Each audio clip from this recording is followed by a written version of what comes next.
All right, welcome back to Gun Bunny Customs, and today we are going to be doing our part one in turning this G.I. Joe classified Vamp, this brand new beautiful G.I. Joe classified Vamp, into a custom.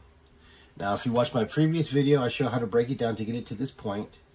There are going to be other things that we work on. I am going to, one of them being what I had mentioned in the previous video, about seeing if we can make these front wheels turn a little bit off of these kind of strut or shock towers that come in there, come with it. So you'll see that there are two screws. So we'll be removing one of those. We'll be removing one of these and seeing if it is possible to make them look like they're steerable.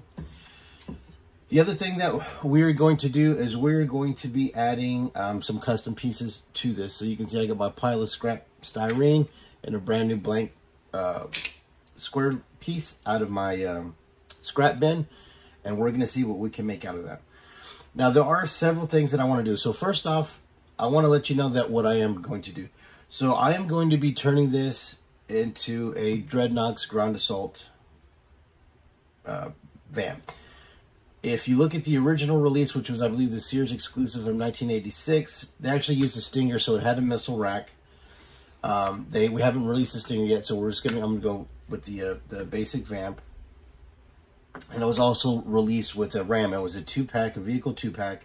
They did ground assault and they did air assault. And we're gonna do ground assault. So I have plenty of Tiger Force Rams from Ross. So also during this process, we're going to break one of those down and paint those to match this. Now, if you're curious how to break down a Ram, you can go back to my very, very first video from a couple of years ago, and I show how to break those down, take the plugs out and all that kind of stuff. This was much easier to break down, so I am guessing that we are going to be seeing tons of these. They were also a lot more affordable than the Hiss. I've still yet to see a custom Hiss. I haven't finished painting mine. Actually, I haven't started painting mine. It's just broken down. But eventually my Hiss will get done as well. So without further ado, let me tell you what I want to do. So if you look at that that original release from '86, it had more of the features of the Stinger, which included, instead of a rack for the fuel cans, it had a platform and it had a hand railing. Excuse me. In order for two guys to stand in the back and hold on. So it gave it a little bit more of a troop carrying capacity as opposed to just a driver and an A driver with maybe one or two guys hanging off the side. So what I'm predicting is this horseshoe, this U-shaped piece here is what they're going to switch out when they do make the Stinger, to put that platform and that handrail there. So you can see that this is where the fuel can rack went, that comes with two fuel cans and a fire axe. Now, I'm not sure why we got a fire axe instead of a pickaxe, but I don't know. To me, that accessory doesn't even count. So what I'm going to do is I'm going to construct a piece that goes in here that fills in this U shape, and then from there we're going to build off a platform, and then we're also going to have the handrails come out and over like that. So it's going to have like one long bar that comes across, and then it's going to fold, it's going to twist back down and come into here. Same thing over there. Now, originally when I first thought about it, I thought about just drilling a hole here and here, and then just running the handrail like that, and then just having this hold the platform. So I don't know. So that's two different versions, or two different ways that I guess we could execute it. So we're going to see which one ends up being the best. Now, the next thing that's really prominent on the Stinger as opposed to the Vamp is the armor on the doors and the roof. So that's what this is going to be for. We're going to trace the door on here and create a pattern. Now, another thing that a lot of people had suggested, and if you also look at the Stinger in that Dreadnought Ground Assault, when they did this Stinger, they semi-upgraded the front bumper. The front bumper was something a lot of people suggested that I do an upgrade on, because it is a very minimal front bumper, just this bar like that. So what I'm going to do is, like I said, is if you look at the original Stinger release in that Dreadnought Ground Assault, on their bumper, they had these 5 or 6 sort of jagged points that came out. Not jagged points, but you know, they had these sharp protrusions that kind of came out for ramming vehicles. At least that's my opinion of what they're there for. So I'm going to be constructing something like that off of this one as well. So then that way you'll see sort of the sharp pieces protrude out. Now, the way I'm going to figure this out is I can't trace the back of the jerry can rack because it has the parts that stick into these holes. So it's not flush so I can trace it. So what I'm going to do is I'm going to be taking a piece of tape, and I am going to, of masking tape, this really cheap masking tape that I got from somewhere, and I am going to place it over here, and then I am going to, from that, I'm going to get a pattern. And from that pattern, I am going to transfer that to one of these pieces of scrap styrene, and then we are going to make a piece that'll fill in that hole.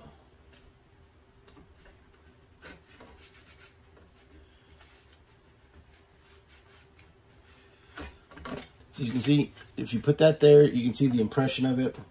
You take your handy dandy writing utensil, and then you just sort of put a little bit of pressure along the line, and you kind of make, and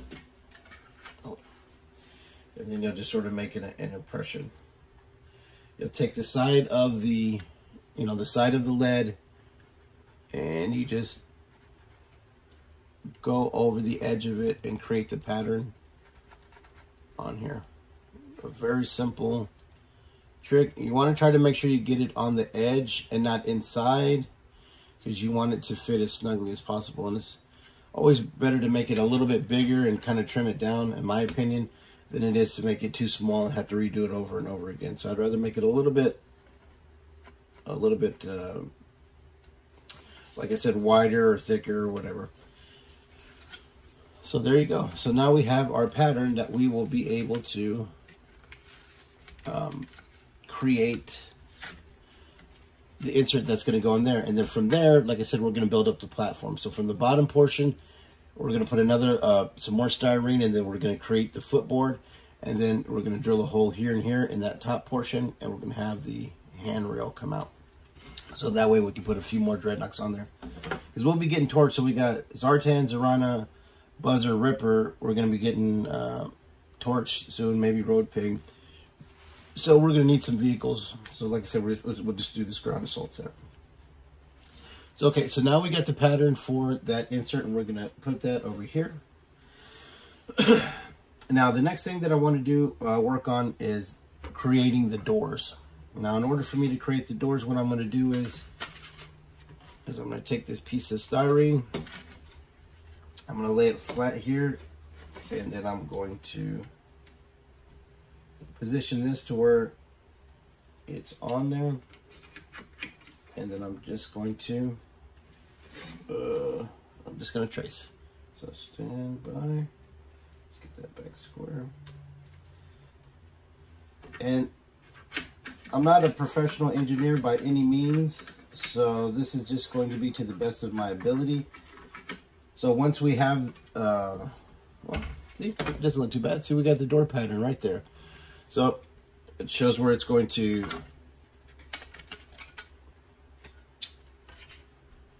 see, you got it right there. So we got all the features that we need, and then we're going to be putting down those little stoppers. They have these little kind of connection points on the original door, and of course we will be making, this is just a sketch, but we'll also be making the windows in there. So then that way we'll have our armored doors. We're going to be doing the same thing for the top. And that's pretty close right there. So same thing for the top. We're going to be doing an armor piece up there. So I did get a lot of suggestions of which ones to do, and if you read the comments, Of course, the Dreadnought one was the most popular, and I wanted to go ahead and choose that one because I know we're going to get a Stinger. I know we're going to get a Tiger Force 1. I know we're going to get probably the 10 version. We're gonna see multiple versions of this for sure. But I don't know if we'll ever see that 2-pack. Maybe we will as like a convention exclusive. But I don't plan to paint this or make this look one-to-one to that. We're going to have a very similar paint scheme, but I am going to, because of the scale, really try to make it as crazy as possible as far as the design and everything that goes to it. Okay, so that's what we're going to be doing for the body. That's going to be our first steps. So the next thing that I want to take a look at is one of these struts or shock towers. Now that's one of the features that it, you know, that you do have that suspension ability, but it doesn't allow you to turn. Now, all we got to do is unscrew these 2 screws that are right there. So let's unscrew these screws and see what we see. Now, some of the other suggestions, which were great suggestions, and they are, you know, we all come from the same source material. This isn't like Star Wars or Marvel where it's just sort of, I guess, infinite what you could expand through, and, you know, all the different storylines and all that kind of stuff. With G.I. Joe, we're all kind of pulling from the same source material. So if you're going to do a custom vamp, I think we're going to see a lot of the same custom vamps. And I do think we're going to see custom vamps as opposed to anything else, like I said, because of the price point, the how easy they are to take apart and customize, and just the possibilities of it. So when you take this out, this is the back of it, and it's got 2 more screws, and there it is. So it just slides into that slot. Now, as you can see, the axle doesn't go all the way through. So if we were to try to create some kind of steering linkage to where they would turn, you know, simultaneously or in unison, I don't think that's happening because you would have to cut through so much of this super thick plastic, and this shit is hard. So to me, that I don't think that's going to work. Now, if there's a way that we can get these 2 front ones to turn individually, and then, you know, in the end you can kind of pose them the way that you want, that might be the way to go. So let's open up the back and let's see what's in here. Some of the cool suggestions that we got as I do this, I'm going to go over some of the cool suggestions that I got were, you know, the polar, like a polar assault one, which I thought was, you know, a good idea. That was one of the ones I thought of. A Techno Viper, a purple Techno Viper version, and I thought about that, and then actually adding, because I have a 3D printed MMS, and I thought about using the base of that, taking out the missile rack. Hold on, before this springs open and shoots off, let's see what we got.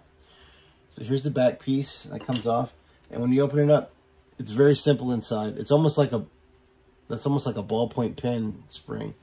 So this connector piece comes out the back. Spring comes out of the top, and then there you go. That's what you got. So here's the front plate, face plate of it, the back of it, and here's this. So what we got to do is we got to figure out if it's even worth making this, you know, cutting this up to make it steerable. So at some point there's a point in there where the wheel goes in and it catches and grabs, right? So we would need to be able to go. We'd have to go past that point to cut this, and then make that somehow swivel, because you still want it to, you know, the wheel to be able to connect, but you still want the shock absorbing feature of it. So I don't know. The only other thing I can think of would be to maybe remove these sort of side guides that go in here that make it lay flush, so you can't turn it. Because if you were here, you do have a little bit of space where you could turn, and you might be able to kind of, let me do this as well, kind of open up the sides here as well to allow this to go front and back. I mean, yeah, to be able to turn. So I don't know. Like I said, I don't know if I'm going to do that. It was a request from my boy KJ to see if I can be able to make those posable. So that's something that I might work on slightly, just to see, give it an attempt. Because of the way that these insert and attach into the chassis of it, I would imagine that all of these fancy 3D printer guys would be able to come up with something. Same thing with the weapon systems on the back, where it's just sort of an enlarged foot peg that holds the twin 50 cals. Such an easy attachment point for 3D printer guys to come up with all kinds of stuff. Another version that I was thinking about doing, and I still might do, more of these, was a Televiper version that used that that same MMS base, but make it, instead of a missile system or a weapon system like that, I wanted to make it like a radar kind of surveillance system, and have a little matching fire team of Cobra troopers with them. Okay, so we're gonna put this thing back, and I'm going to obviously fast forward through lots of the stuff, hopefully. Let's get this back on there. These are very easy to take off and put back on, so it's not like a heavy amount of work or anything. So once I screw this in, I am going to take those patterns and I am going to cut the plastic stock out, the plastic styrene, and then we are going to see what we come up with. Okay, stand by, and then we're gonna have the results. Okay, and we're back, and here's the results. So I have the base piece for the roof. Now, it's not attached, so it's just gonna kind of fall in. But here you go, here's the doors. Now, what we need to make is the bend that goes from this point to this point. So we're gonna heat it up and put the bend in there. We need to put the kind of, there's these two little tabs that are at the bottom that are supposed to, I guess, emulate some sort of latch or stopping point. And then we need to do the connection points that go up here onto the roll bar, which allow it to go up and down. Now, this toy is, slightly different from the original one. The original one, they snapped in, the armor had one part that snapped in, and then the doors kind of, attachment pieces were kind of on the outside of that and allowed it to fold up and over. And some of the other versions, I want to say it's maybe the Mark II, the door swings from up here. Now, we won't be able to, opens up from, connects on this bar, on this post, and opens up this way. Now, we won't be able to do that because of the windshield. The windshield, it has gaps up here to go along with being able to fit those KC lights up there. So there's a little bit of a gap. And so, and then we have the parts right here where the oh shit handles attached. So what I'm going to do is I'm going to be taking the oh shit handles, where are they? I'm taking one of these, and what I'm going to do is I'm going to I can basically almost affix the side of the oh shit handles, which I'm thinking about doing, is just attaching them here, and then this snapping onto here, and figuring it out and getting it to sit exactly the way that I want. Now the way that I'm going to attach the armor is I am going to put some pieces of strips of styrene here and here, and it's going to go on there, and then I am going to, on the edges here, I'm going to take two little notches out to allow this to open up freely without touching, without hindering it. Now, if you look at the original armor piece, it's kind of level like this, and then then it gets bigger on top to allow more headspace. So I am going to be removing this portion here, this inner portion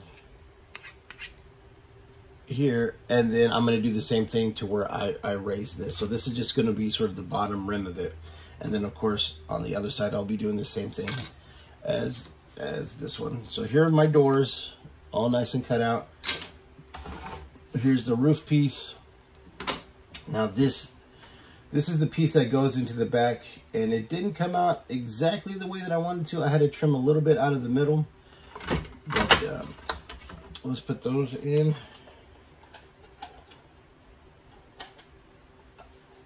So as you can see, they fit nicely in there, and they fit very flush. So then that's what I'm going to be attaching my footboard and my handrails too, and I will be omitting the 2050 cals.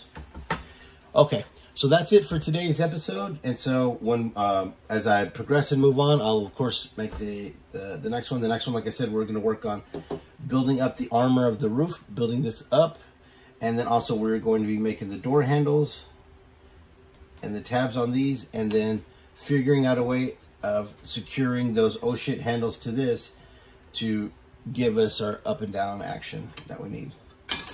All right, well, that's it for the first part of customizing the brand new G.I. Joe Classified Vamp. I hope you found it informational. I'm sure we're going to see a lot of people attempt this in their own ways. I think we're going to see a lot of people do all kinds of cool stuff with these Vamps, and I hope you do one too. All right, thank you for hanging out with me this morning. Don't forget to like and subscribe. Don't forget to follow Gun Bunny Customs on Instagram, and we'll see you next time.